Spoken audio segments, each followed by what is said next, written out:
Hello everybody, welcome back to my channel.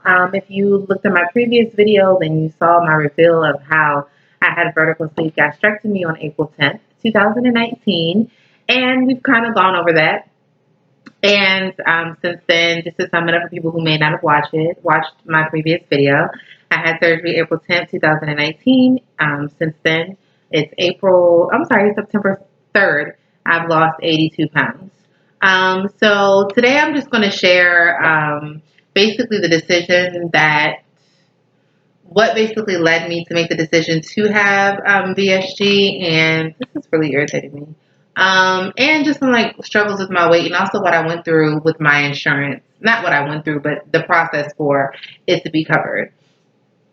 As I've stated, and I stated in my other video, my struggle with my weight has always been very private for me, very sensitive. I've always struggled with my weight, and it's funny because when I tell people that, they're like, "What? I didn't know. You're so confident. You always look so nice.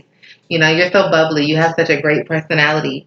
But yeah, behind closed doors, internally, I struggled with my weight and happiness within myself because of my weight. I can date back to middle school, and it's funny, right? Because when I was in middle school, I thought I was so fat, and when I look back at pictures of myself in middle school, I'm like, I want to be that fat again. I was a stallion in middle school. I'm talking about 5'5", 170 pounds, 5'5", 180. I was a stallion in middle school, and I want to be that fat again. That's the fat I want to be. But even though I wasn't big and I wasn't fat at that moment, I hate using the word fat, but come on, let's go. Even though I wasn't big or obese at that time, I was bigger than my peers. I was more developed than my peers. I had boobs, hips, everything. And that was an insecurity in itself. I was in middle school in the 90s. It wasn't cool to be shapely and be, all of that. So I felt like I was fat because I was bigger than everybody else. So I can date back to feeling a certain way about my size and my weight then. Then I had children early on in life, and I started gaining and picking up weight as the years progressed. So there's a million reasons why I decided to have VSG, but there's one particular story that I'm going to tell you that kind of just gave me the push that I needed. So as you know, I started my journey March 18, 2018. I was still going to my appointments and everything, even though I was still in limbo, even though I didn't really know if this is what I wanted to do, because you can halt your process at any time, and you can take a hiatus at any time, or just say, hey, thanks, I don't want to do this at any time. But I decided, even though I was still in limbo, I decided to continue to go and meet my requirements because I didn't want to get to a point where I was like, yeah, I do want to do it, and now I got to start all over because I stopped going. So this was in December. My family and I, we went to an amusement park. And one thing about me, I'm afraid of heights. It really has, I've never been on a roller coaster. That it has nothing to do with my weight. I just don't like heights. Anything that's going to elevate my height is going to stress me out, and I don't want to do it unless it's some hills. So we were at the amusement park, and my son was like, "Yeah, Mom, I really want to get on this. I really want to get on this roller coaster. I really want to get on this roller coaster, but I'm scared." So I was like, "Oh, this could be a teachable moment. I want to teach my son to fight his fears, to be strong, to conquer those fears. Let's go. I'm going to get on this roller coaster with you, son." It wasn't even a roller coaster. It was like something that goes up in the air and floats around, but it was still wild. So I'm like, okay, this is a teachable moment. It's okay, son. I'm scared too, but guess what? We're going to get on this ride together, and we're going to do it together because we're mommy and son. We can do anything together. We can conquer the world. So, girl, I go up to the ride, sitting down. I'm like, it's a little snug.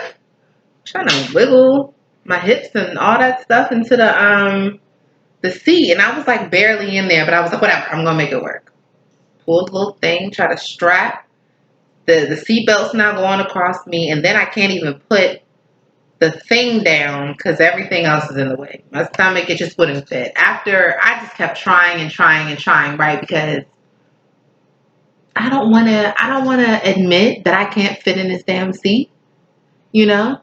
So the ride operator comes over and she's like, ma'am, it's not gonna work. It's not you though. These seats are really, really old and this ride. I'm just like, it's okay. So my husband's like, oh, don't worry, I'll get on the ride, blah, blah. They continue on. We have a good day, but that really, well, I was devastated. So I didn't really have a good day after that, but I just, kept the poker face for my family. But that was the push I needed. I was like, girl, you out here at rides and can't even sit in a damn ride. Like, where did you lose yourself? And it's crazy because I feel like we train ourselves like whole time. I know I'm 300 plus pounds. I know this. This is no secret to me, right? But when I looked in the mirror, I didn't see that. I was shocked I couldn't fit in that seat. I was like baffled, flabbergasted. What's wrong with y'all? What's wrong with your seating? Why can't I fit in the seat?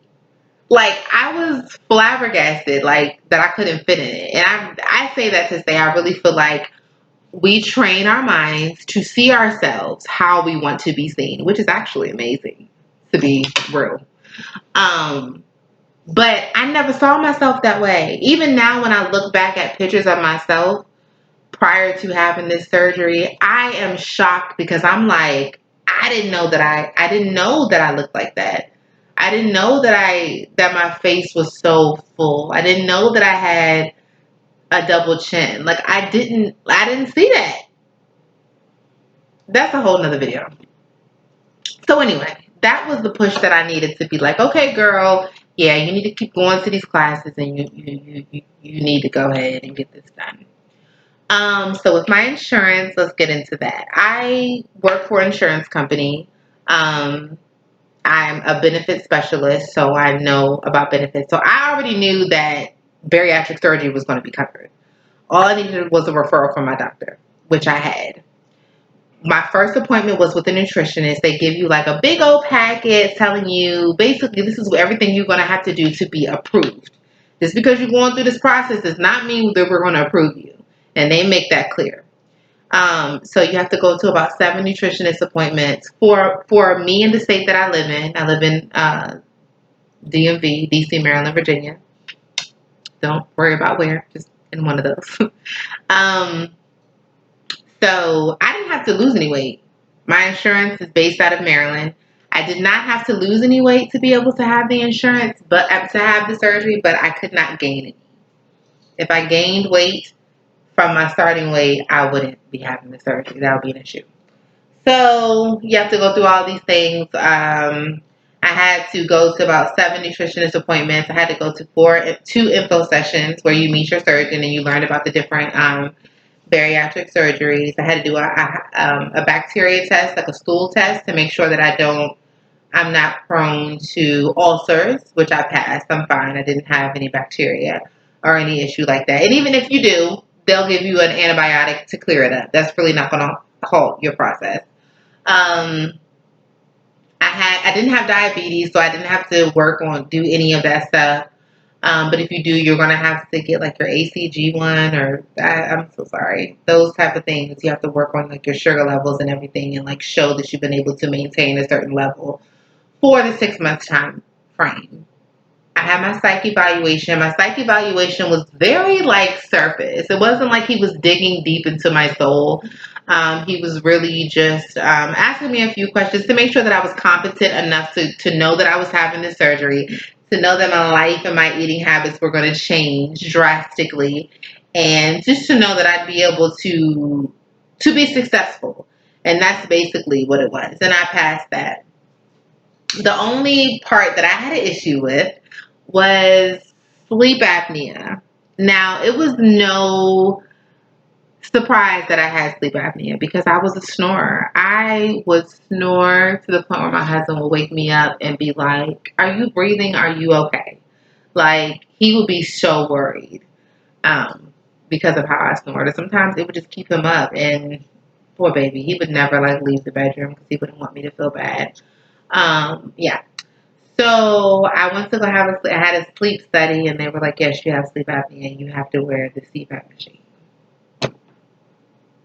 Look at me, y'all. Look at me. I've always been girly. I've always been, a dresser, always loved to look good. Okay? You telling me that I gotta lay next to my man with this contraption all over my face? Are y'all serious? That was another thing that pushed me like, girl, you can't even be cute. What about sexy time? You gotta unhook, unbuckle, you got a mask on your face. Like, ugh. I was devastated. But I had to, for my insurance, you had to be 75% compliance. And what that equates to is wearing your CPAP machine for 30 days, 4 hours straight. And I did it. I did it. I was like 82% compliance at the time of my surgery. And the funny thing is, the first 50 pounds I dropped, I don't have sleep apnea no more. I don't have to wear that mask anymore. Praise Lord. So yeah, so that's the things that you have to go through for your insurance. For my insurance, I have Kaiser Permanente of the Mid-Atlantic states. I will say another thing that I did that really helped me was join different communities for bariatric surgery. Facebook has a slew, a list, a variety of bariatric surgery organizations and pages and communities. And I would say to you to join as many as you can because everybody in there is so supportive. You can get, it's like an information pool. You can get so much information on your surgery or different surgeries. I would definitely say to join one of those. I did start my Instagram for weight loss, which is TT, the letters TT got VSG. Follow me. And I've met people all over the world who've had this surgery, and we pretty much just hold each other accountable and push each other. So that has been a very big part of my success. Just having people around me who've had the surgery and just communicating with people in those communities. So yeah, I would definitely say like if you're watching this and you're like in limbo, like I want to have the surgery, but I'm scared, I'm worried. Um, my advice to you honestly is do it. I was scared as hell on my surgery day. My biggest fear was that I was going to die on the table. And I'm like, look, I'm talking about, let me tell you how serious I was about the fact that I thought that I was going to die on the table. I had letters. I had a will. I had letters notarized. I called my life insurance to make sure that my family, my children, my family, my husband, everybody would be a beneficiary. Everybody would be fine. I put money in accounts. Like I really was like, just in case my this goes down this way, I need my kids are going to be set. My family's going to be set, and that's facts. That's how scared I was. Like, but my surgeon, oh, Dr. Prashar, I love him. He has the best bedside manner. And when I just told him my fears, he was like, look, let me tell you this. When you get in the car, it's always a possibility that you can have an accident, a terrible accident, a fatal accident, a tragic accident. But he was like, what do you do? What do you do to try to prevent that? He was like, you put on your seatbelt, you drive the speed limit. When you're changing lanes, you look both, you look out your windows. You take preventative measures to make sure that you're okay. And that's exactly what I'm going to do to you. I have put you through the rigmarole to make sure that you will be able to withstand this surgery. I have done everything precautionary, everything preventative. You are in my hands. You'll be okay. There's risks with everything that you do, but I have the tools and the education to make sure that you'll be okay. And I was like, okay, boom me in. I'm ready. So if you're thinking about having the surgery, just do it. Do it. Do it. get your education, research your surgeon, do all those things, and just do it.